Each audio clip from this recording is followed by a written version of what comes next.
നിങ്ങളുടെ ഹൃദയം സന്തോഷിക്കുകയും ഖൽബ് സന്തോഷിക്കുകയും ആനന്ദിക്കുകയും ചെയ്ത രാവുകളാണ് വരാനിരിക്കുന്ന രാവുകൾ. മാഷാ അല്ലാഹ്. ഇന്ന് നമ്മുടെ വിദേശ രാജ്യങ്ങളിലുള്ളവർക്ക് ആ വല്ലാത്ത ഇസ്രാ മിഅ്റാജിന്റെ രാവാണ്. നാളെ രാത്രി നമുക്കതിന്റെ രാവാണ്. അല്ലാഹുവിനെ കണ്ട രാവ്, റഹ്മത്തുൽ ലിൽ ആലമീൻ സയ്യിദുനാ റസൂലുള്ളാഹ് സ്വല്ലല്ലാഹു അലൈഹി വആലിഹി വസല്ലം തന്റെ സ്വശരീരവുമായി നാഥനായ റബ്ബിന്റെ അടുക്കലേക്ക് പോയി. അല്ലാഹുവിനെ കണ്ടു, നഗ്നനേത്രങ്ങളെ കൊണ്ട് കണ്ടു. ഒരു ചെരുപ്പും അതിന്റെ വാറും എത്രമാത്രം അടുത്തു നിൽക്കാൻ കഴിയുമോ, എത്രമാത്രം അടുത്തിട്ടുണ്ടോ അത്രമാത്രം അല്ലാഹുവും അവന്റെ റസൂലും അടുത്തിരുന്നു. നാഥനായ റബ്ബിനെ കണ്ടു. ഏറ്റവും മുത്തു റസൂലുള്ളാഹി തങ്ങളുടെ ഖൽബ് സന്തോഷിച്ച രാവല്ലേ, ഖൽബ് ആനന്ദിച്ച രാവല്ലേ. എത്രമാത്രമാണ് അതിന്റെ ഗുണങ്ങള്. അല്ലാഹുവിന് എത്രമാത്രം വലിയ സ്നേഹമാണ്, എത്രമാത്രം വലിയ മഹബ്ബത്താണ്. ഏതൊരു ഘട്ടത്തിലാണ് അല്ലാഹുവിന്റെ അടുക്കലേക്ക് അല്ലാഹുവിന്റെ റസൂലിനെ കൊണ്ടുപോകുന്നത്? മുഅ്മിനീങ്ങളെ, ഞാൻ ഞെട്ടിക്കൊണ്ടുപോകുന്നില്ല. നാളത്തെ പവിത്രമായ രാവ് നമുക്ക് ഉപയോഗപ്പെടുത്തേണ്ടതുണ്ട്. നമുക്ക് ധാരാളം സ്വലാത്ത് ചൊല്ലേണ്ടതുണ്ട്. നമുക്ക് ആ പവിത്രമായ ദിവസത്തിനോട് ഐക്യദാർഢ്യം പ്രകടിപ്പിച്ചുകൊണ്ട് നമുക്ക് ഇൻഷാ അല്ലാഹ് 27ന്റെ പകലിൽ നമുക്ക് നോമ്പ് നോൽക്കേണ്ടതുണ്ട്. അല്ലാഹു നമുക്ക് തൗഫീഖ് നൽകട്ടെ, അല്ലാഹു നമുക്ക് തൗഫീഖ് നൽകട്ടെ. തിങ്കളാഴ്ചയും ചൊവ്വാഴ്ചയും കഴിയുന്നവർക്ക് നോമ്പ് നോൽക്കാം. വലിയ പുണ്യമേറിയ രാവല്ലേ അല്ലാഹനെ കണ്ട രാവ്. അതിനേക്കാളും വലിയ മഹത്വമുണ്ടോ? നോമ്പുകാർക്കുള്ള ഏറ്റവും വലിയ സന്തോഷമൊന്ന് നോമ്പ് തുറക്കുമ്പോഴുള്ള സന്തോഷമാണെന്നല്ലേ അല്ലാഹുവിന്റെ റസൂല് പഠിപ്പിച്ചത്. എന്തൊരു ആനന്ദമാണ് വൈകുന്നേരം മഗ്രിബിന്റെ സമയമാകുമ്പോ വിഭവങ്ങളെല്ലാം ഒരുക്കി വെച്ച് കാത്തു നിൽക്കാറില്ലേ? ഞാൻ ആ വിഷയം കൂടുതൽ എടുത്തു പറഞ്ഞാൽ നിങ്ങളുടെ വായിൽ വെള്ളം വന്നാലോ എന്ന് വിചാരിച്ചത് കൊണ്ട് ഞാൻ കൂടുതൽ പറയുന്നില്ല. അല്ലേ? അതെന്തൊരു ആനന്ദമാണ് നോമ്പുകാർക്ക് ലഭിക്കുന്ന വല്ലാത്തൊരു സുഖം. അത് അനുഭവിച്ചവർക്ക് മാത്രമല്ലേ അറിയുകയുള്ളൂ. ആ സമയം എന്തൊരു ആനന്ദമുള്ള സമയമാണ്. രാവിലെ മുതൽ വൈകുന്നേരം വരെ പട്ടിണി കിടന്നാലും ആ സമയമാകുമ്പോൾ മുഴുവൻ പട്ടിണികളും മറന്നു പോകുന്ന രൂപത്തിൽ ഒരു ആത്മീയമായ സുഖം നമുക്ക് ലഭിക്കുകയാണ്. വല്ലാത്തൊരു ആനന്ദം നമുക്ക് ലഭിക്കുകയാണ്. എന്നാൽ അതിനേക്കാളും വലിയ സന്തോഷം, നോമ്പുകാർക്കുള്ള സന്തോഷം, അല്ലാഹുവിനെ കാണുമ്പോഴുള്ള സന്തോഷമാണ്. എന്നാൽ അല്ലാഹുവിന്റെ റസൂല് അല്ലാഹുവിനെ കണ്ടുവല്ലോ. അപ്പോൾ മുത്തു റസൂലുള്ളാഹിന്റെ ഖൽബ് എത്രമാത്രം സന്തോഷിച്ചിട്ടുണ്ടാകും. എത്ര വലിയ സന്തോഷം. അല്ലാഹു വെറുതെ കൊണ്ടുപോയതല്ല. എല്ലാത്തിനും ചില കാര്യകാരണങ്ങളുണ്ട്. അല്ലാഹുവിന്റെ റസൂലിന്റെ മനസ്സിന് സമാധാനം കൊടുക്കണം. ഏറ്റവും വലിയ പ്രതിസന്ധിയുടെ ഘട്ടങ്ങളും സമയങ്ങളുമാണ് കഴിഞ്ഞു പോകുന്നത്. അല്ലാഹുവിന്റെ റസൂലിന് നേരെ ശത്രുക്കൾ ഒരു ഭാഗത്ത് ശക്തമായി തിരിയുകയാണ്. നബി സല്ലല്ലാഹു അലൈഹി വസല്ലം തങ്ങൾക്ക് ഏറ്റവും വലിയ അഭയവും വലിയ കേന്ദ്രവും വലിയ സമാശ്വാസത്തിന്റെ വാക്കുകളുമായിരുന്ന മഹദിയായ ഉമ്മ ബീവി ഹാജറ ബീവി ഖദീജ ഉമ്മ റളിയല്ലാഹു അൻഹാ ഈ ലോകത്തോട് വിട പറയുകയാണ്. അല്ലാഹുവിന്റെ റസൂലിന്റെ വേദന എത്രയാണ്, എത്രമാത്രം അല്ലാഹുവിന്റെ റസൂല് കരഞ്ഞ വേറൊരു മരണമുണ്ടായില്ല. ഖദീജ ഉമ്മാന്റെ വഫാത്തിന്റെ വേളയിലാണ് അല്ലാഹുവിന്റെ റസൂല് വല്ലാതെ അങ്ങ് കരഞ്ഞത്. കരഞ്ഞ് കരഞ്ഞ് കണ്ണുകൾ കലങ്ങി. അല്ലാഹുവിന്റെ റസൂല് എത്രയാ കരഞ്ഞത്. ഖദീജ ഉമ്മാന്റെ വഫാത്തിന്റെ വേള ഒരിക്കലും മുത്തു റസൂലുള്ളാഹി തങ്ങൾക്ക് താങ്ങാൻ കഴിയാത്തതായിരുന്നു. എല്ലാവരും മുത്തു റസൂലുള്ളാഹി തങ്ങൾക്കെതിരെ തിരിഞ്ഞ ഘട്ടത്തില് ആ പൊന്നാര ഉമ്മ ഖദീജ ഉമ്മ റളിയല്ലാഹു അൻഹ ധീരമായി പ്രഖ്യാപിച്ചു.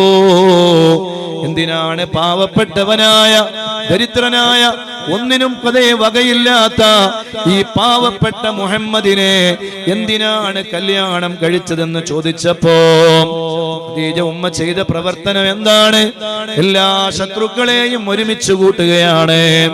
മക്കയിലെ എല്ലാ പ്രമുഖന്മാരെയും ഒരുമിച്ച് കൂട്ടുന്നു.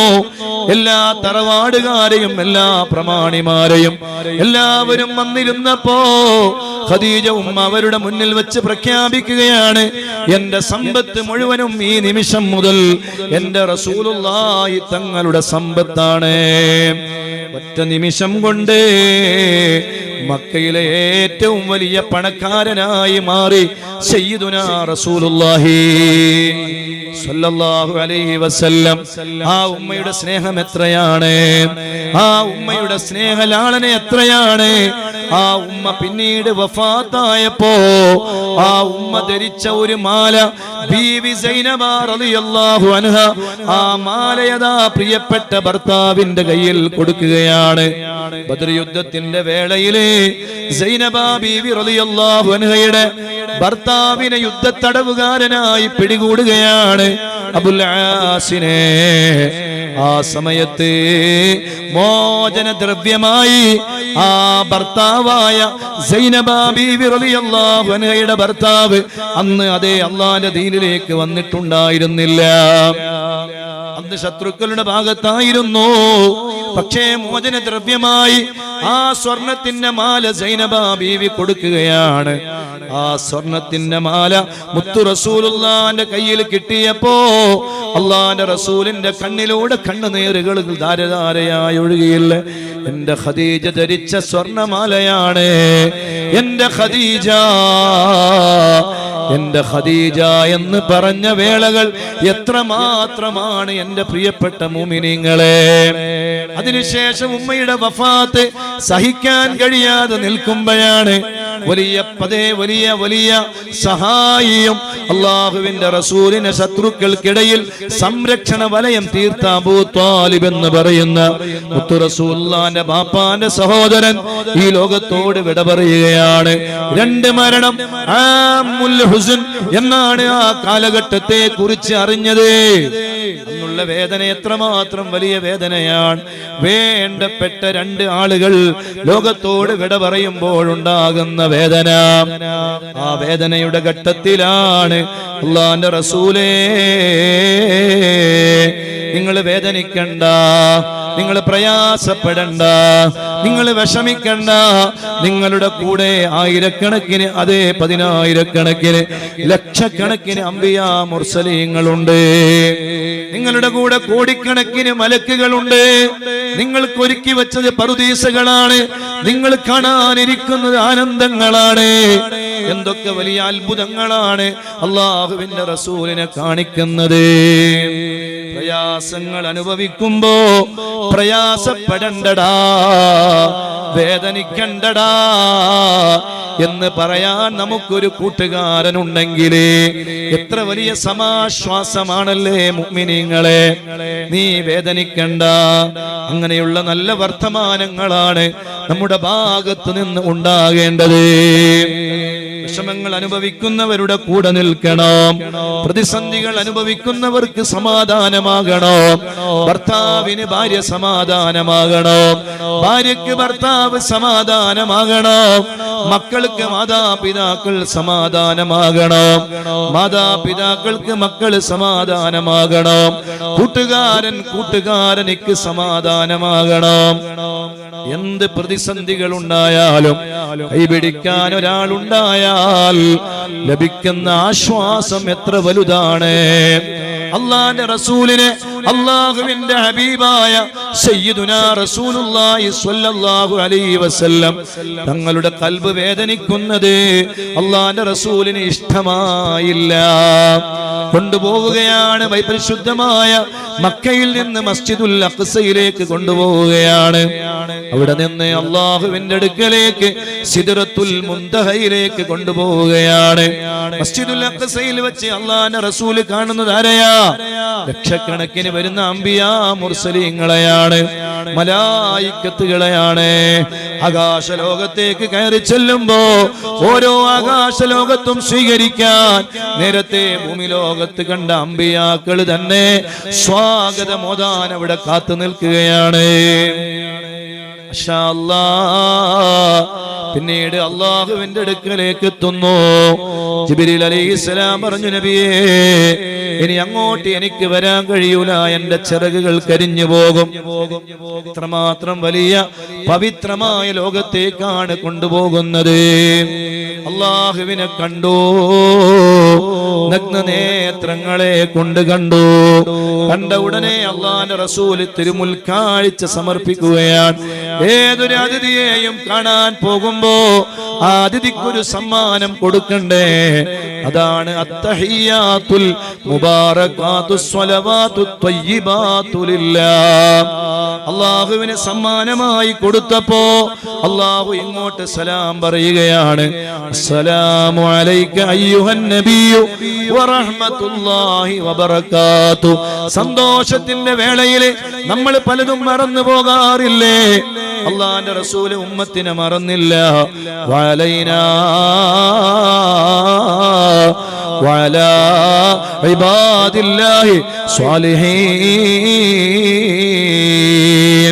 എനിക്ക് മാത്രം നിന്റെ രക്ഷ പോരെ റബ്ബേ, എന്റെ ഉമ്മത്തിലെ നല്ലവർക്കും നിന്റെ രക്ഷ വേണം അല്ലാ എന്ന് പറഞ്ഞ് സന്തോഷത്തിന്റെ സമയത്തിലും ഉമ്മത്തിനെ മറക്കാത്ത റഹ്മത്തുൽ ലിൽ ആലമീൻ സയ്യിദുനാ റസൂലുള്ളാഹി സ്വല്ലല്ലാഹു അലൈഹി വആലിഹി വസല്ലം ആ പവിത്രമായ 5 വക്ത് നിസ്കാരം സമ്മാനമായി കൊടുത്ത രാവാണ്. പരിശുദ്ധമായ നിസ്കാരത്തിന്റെ വാർഷിക രാവാണ്. അല്ലാഹുവിന്റെ റസൂലിന് അല്ലാഹു കൊടുത്ത അമൂല്യമായ സമ്മാനമാണ്. ആ സമ്മാനം ഉമ്മത്തിന് കിട്ടിയ ഏറ്റവും വലിയ ഗുണമല്ലേ? അതൊരു നിസ്സാരമായ കാര്യമല്ല. അത് അല്ലാഹു നമുക്ക് തന്ന ഒരു വലിയ സമ്മാനമാണ്.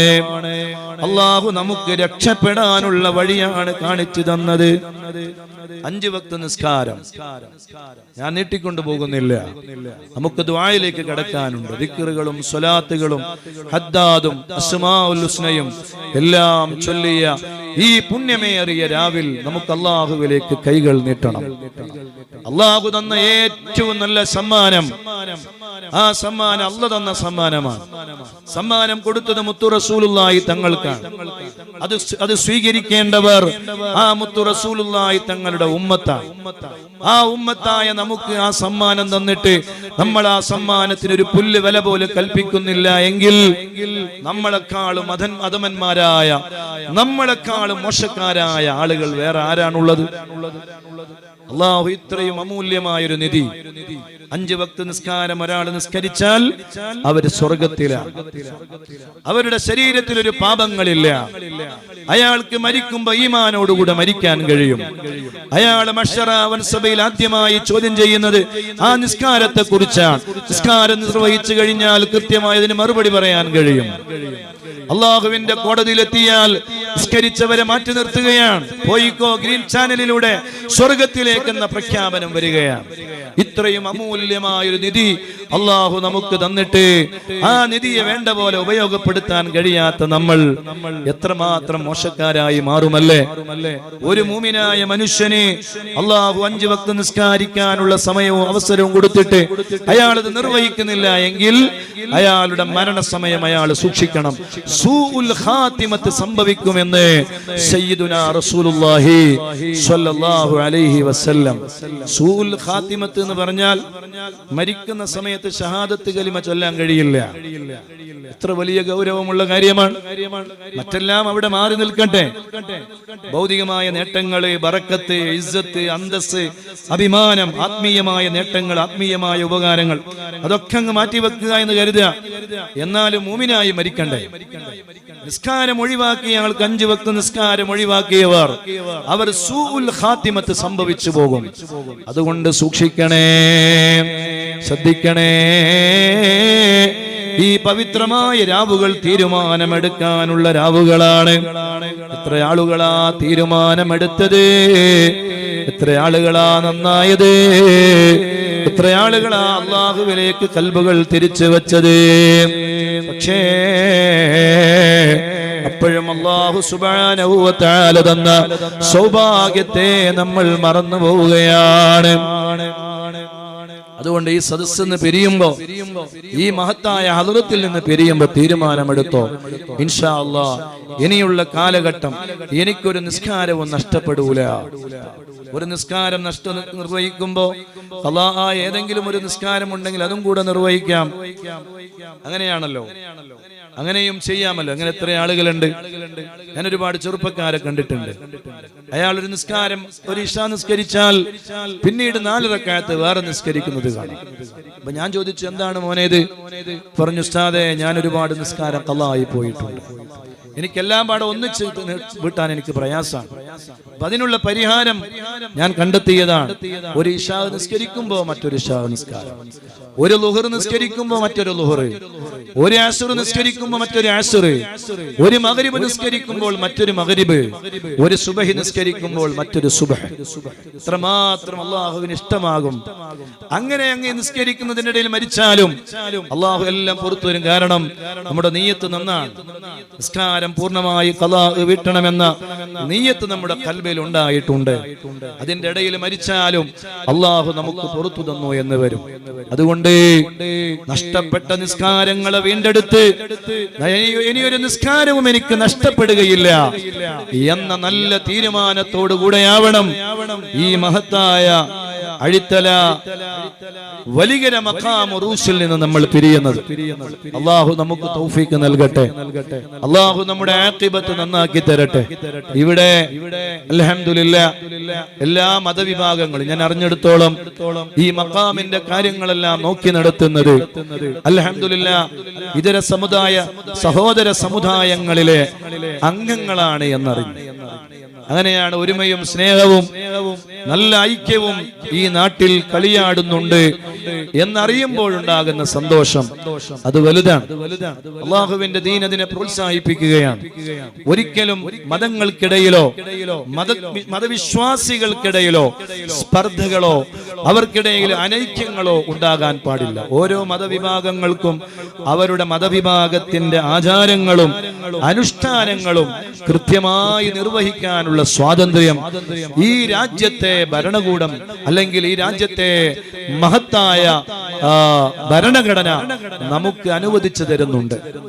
ആ ഭരണഘടന അനുശ്വാസിക്കുന്ന രൂപത്തിൽ നമ്മളെല്ലാവരും ഏകോദര സഹോദരങ്ങളോട് പരസ്പരം സ്നേഹിച്ചും ബഹുമാനിച്ചും ആദരിച്ചും മറ്റുള്ളവരുടെ കുറ്റങ്ങളും കുറവുകളും ഒന്നും പറയാതെ അവർക്ക് വേണ്ടതെല്ലാം അവർക്ക് കൊടുത്ത്, അവരിൽ പാവപ്പെട്ടവരുണ്ടെങ്കിൽ അവരെയും സഹായിച്ച്, അവര് ഭക്ഷണമില്ലാത്തവരാണോ അവർക്ക് ഭക്ഷണം എത്തിച്ചു കൊടുത്ത്, അവർക്ക് എന്തെങ്കിലും രോഗങ്ങളോ പ്രയാസങ്ങളോ ഉണ്ടോ എങ്കിൽ അവരുടെ രോഗവിഷയങ്ങളിലും ഇടപെട്ട് അവരുടെ പ്രയാസങ്ങൾക്ക് സമാധാനം നൽകി അങ്ങനെ പരസ്പരം സ്നേഹിച്ച് സൗഹാർദ്ദത്തോടെ ജീവിക്കുന്ന ഒരു ജീവിത രീതിയെയാണ് അള്ളാഹുവിന്റെ ദീൻ പ്രോത്സാഹിപ്പിച്ചിട്ടുള്ളത്. സയ്യിദുനാ റസൂലുള്ളാഹി സ്വല്ലല്ലാഹു അലൈഹി വസല്ലം തങ്ങൾ വഫാത്താകുന്ന സമയത്ത് ആ മുത്തു റസൂലുള്ളാഹി തങ്ങളുടെ പടയങ്കി ഒരു അമുസ്ലിമായ ഒരു ജൂതന്റെ കയ്യിൽ പണയം വെച്ചിരിക്കുകയായിരുന്നു എന്നത് എല്ലാവർക്കും അറിയാവുന്ന ഒരു യാഥാർത്ഥ്യമല്ലേ. അതുകൊണ്ട് എല്ലാ മതവിഭാഗങ്ങളുമായി പണമിടപാടുകൾ നടത്താം, അവർക്ക് കടങ്ങൾ കൊടുക്കാം, അവരെ സഹായിക്കാം, അവരുമായി അങ്ങനെയുള്ള സൗഹാർദ്ദങ്ങൾ ഉണ്ടാക്കാം. അതിലൊന്നും ദീനിൽ യാതൊരു തകരാറോ കുഴപ്പമോ ഇല്ല. അൽഹംദുലില്ലാഹ് അങ്ങനെ പരസ്പരം സ്നേഹത്തോടെ ഐക്യത്തോടെ സാഹോദര്യത്തോടെ കഴിയുന്ന ഒരു നാട്. ഈ നാട്ടിൽ എല്ലാ മാസവും നല്ല മനോഹരമായ ഒരു മജ്‌ലിസ് അഹ്സനി ഉസ്താദിന്റെ നേതൃത്വത്തിൽ ഇവിടെ നടക്കുന്നുണ്ട് എന്നറിഞ്ഞു. അൽഹംദുലില്ലാഹ് ആയിരത്തോളം ആളുകൾ പങ്കെടുക്കുന്ന നല്ല ഒരു മജ്‌ലിസാണ്. അല്ലാഹു ആ മജ്‌ലിസിനെയും അല്ലാഹു ഇസ്സത്തുള്ള മജ്‌ലിസാക്കട്ടെ. എല്ലാവരുടെ പ്രയാസങ്ങൾക്കും പ്രശ്നങ്ങൾക്കും പരിഹാരമാകുന്ന ഒരു മജ്‌ലിസായി അല്ലാഹു ആ മജ്‌ലിസ് മാറ്റട്ടെ. ഇൻഷാ അല്ലാഹ് ആ മജ്‌ലിസിൽ പങ്കെടുക്കുന്നവർക്ക് വേണ്ടി ഇവിടെ ഷീറ്റ് ഇടേണ്ടി വരികയാണ്. സ്വാഭാവികമായും അത് എല്ലാ മാസവും ഇടുക എന്ന് പറഞ്ഞാൽ അതൊരു പ്രയാസമുള്ള കാര്യമാണ്. അതൊരു എന്നും നിലനിൽക്കുന്ന ഒരു സംവിധാനമായി മാറിയാൽ അതെല്ലാവർക്കും ഉപകാരമാണ്. അവിടെ വെച്ച് ദിക്റ് ചൊല്ലും, സ്വലാത്ത് ചൊല്ലും, ഖുർആൻ ഓതും, നന്മയാർന്ന പ്രവർത്തനങ്ങൾ നടക്കും.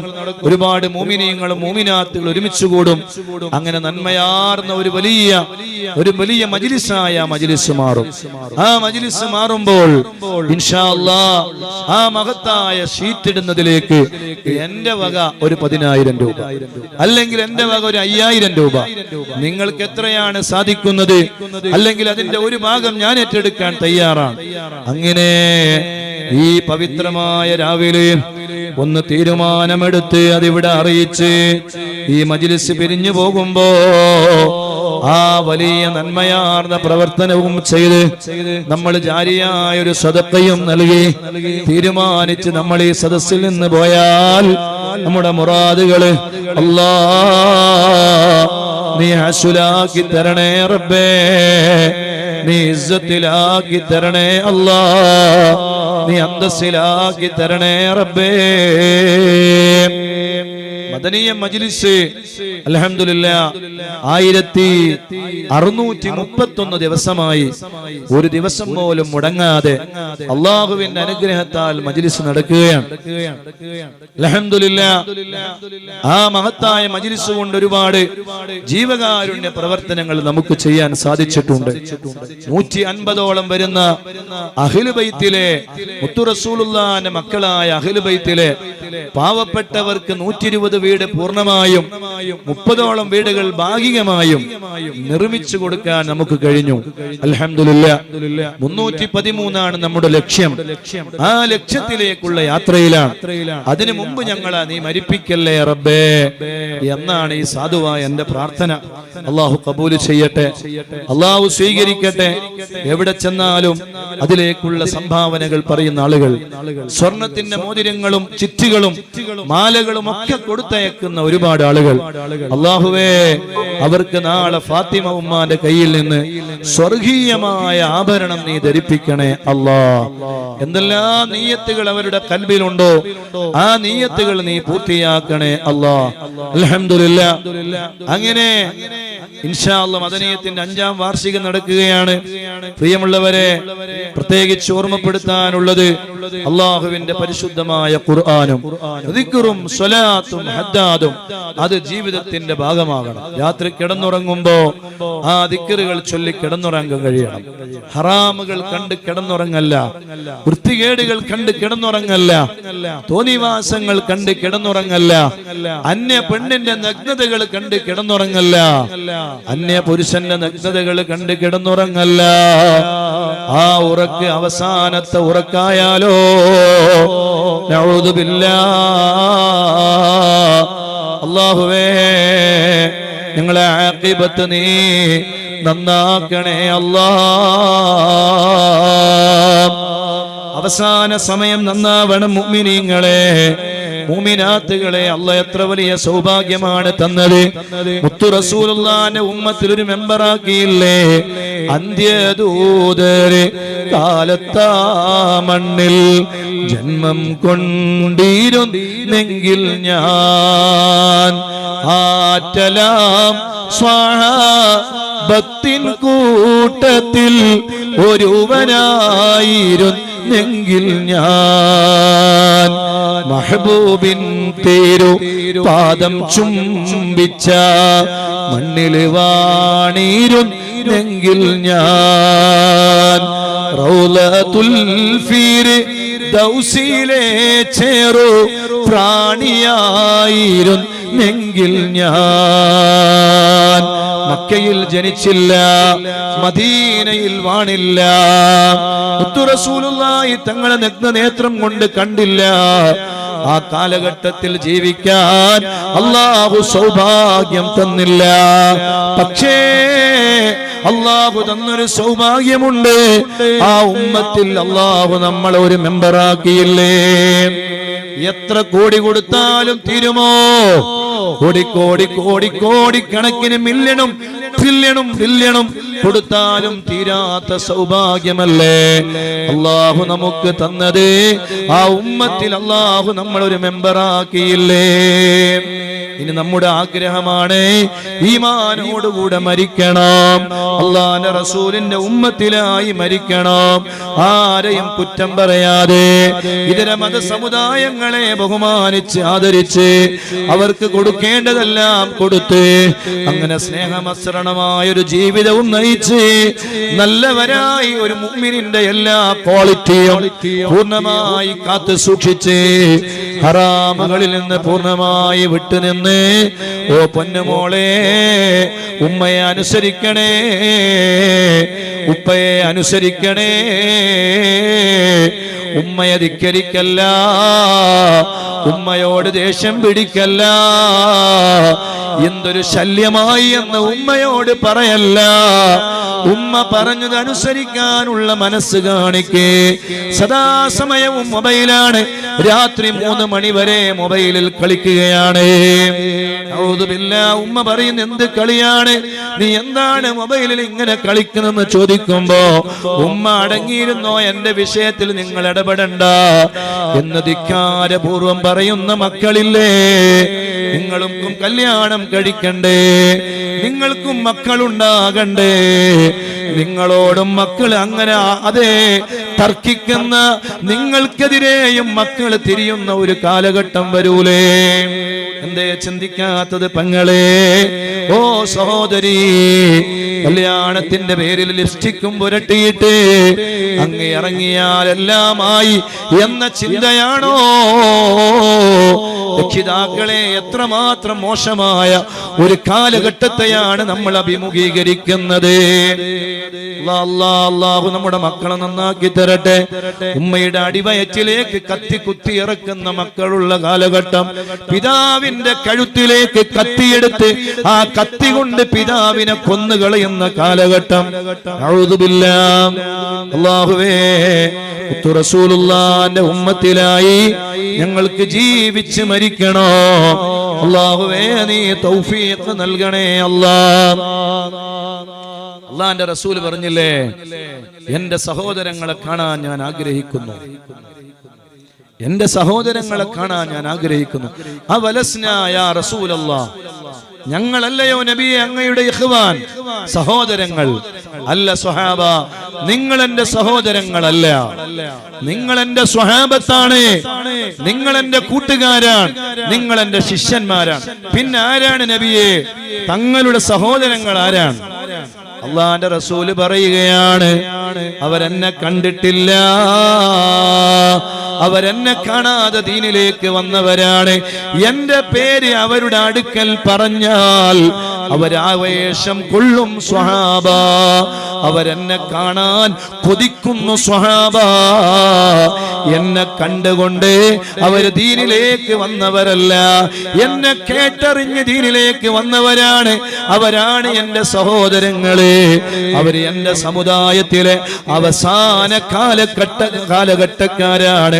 സയ്യിദുനാ റസൂലുള്ളാഹി സല്ലല്ലാഹു അലൈഹി വസല്ലം റസൂലുള്ളാഹി തങ്ങളെ പറയുമ്പോ ഹൃദയാന്തരങ്ങളിൽ ആവേശമുള്ളവരാകണം. ആ ഇഖ്വാനുകളിൽ നമുക്ക് പെടണം. ആ ഉമ്മത്തിൽ മെമ്പറായി ഈമാനോടുകൂടെ ജീവിച്ച് നമുക്ക് മരിക്കണം. അതിന് സമയം ശ്രദ്ധിക്കണേ മക്കളെ, സഹോദരങ്ങളെ, പെങ്ങളെ, ധിക്കരിക്കല്ല, ഉമ്മാനെ ധിക്കരിക്കല്ല, ഉപ്പാനെ ധിക്കരിക്കല്ല. ഞാനൊരു ചെറുപ്പക്കാരനെ കണ്ടു. ആ മകനെ കുറിച്ച് ഉമ്മ പറയാണ്, ഉസ്താദേ, എന്റെ മകൻ എന്നെ വല്ലാതെ അടിക്കും ഉസ്താദേ. ഞാൻ ആ ചെറുപ്പക്കാരൻ അടുത്തേക്ക് വിളിച്ചു, കൂട്ടുകാരാ, പൊന്നു മോനെ, നീ എന്താണ് ചെയ്യുന്നത്? 2 കൈകളെടുത്തിട്ട് അവന്റെ കണ്ണിന്റെ മുകളിൽ ഞാൻ വെച്ചു. ഇരുട്ടല്ലയോടാ നിന്റെ കണ്ണിൽ കാണുന്നത്? അതെ ഉസ്താദേ, എന്റെ കണ്ണിൽ ഇരുട്ടാണ്. ഇപ്പോൾ നിനക്ക് എന്തെങ്കിലും കാണാൻ കഴിയുന്നുണ്ടോ? ഇല്ല ഇല്ല, പൂർണ്ണമായ ഇരുട്ടാണ്, കൂരിരുട്ടാണ്. ഞാൻ ചോദിച്ചോട്ടേടാ, നിന്റെ ഈ കണ്ണിന്റെ കാഴ്ച ശക്തി പോയാൽ നിന്റെ അവസ്ഥ എന്താണ് മോനെ? കരയാൻ തുടങ്ങിയ ചെറുപ്പക്കാരൻ കണ്ണിലൂടെ കണ്ണുനീരുകൾ വരാൻ തുടങ്ങി. ഞാൻ ചോദിച്ചു, എടാ നിന്റെ ഉമ്മ പോയാലേ നിന്റെ ഉമ്മയുടെ വില നിനക്ക് അറിയുകയുള്ളൂ. വീട്ടിലേക്ക് നീ കയറി ചെല്ലുമ്പോ ഉമ്മ എന്ന് വിളിക്കാൻ ഒരു ഉമ്മ അവിടെയുണ്ടെങ്കിലേ നിന്റെ അവസ്ഥ എന്തൊരു സന്തോഷമാണ്.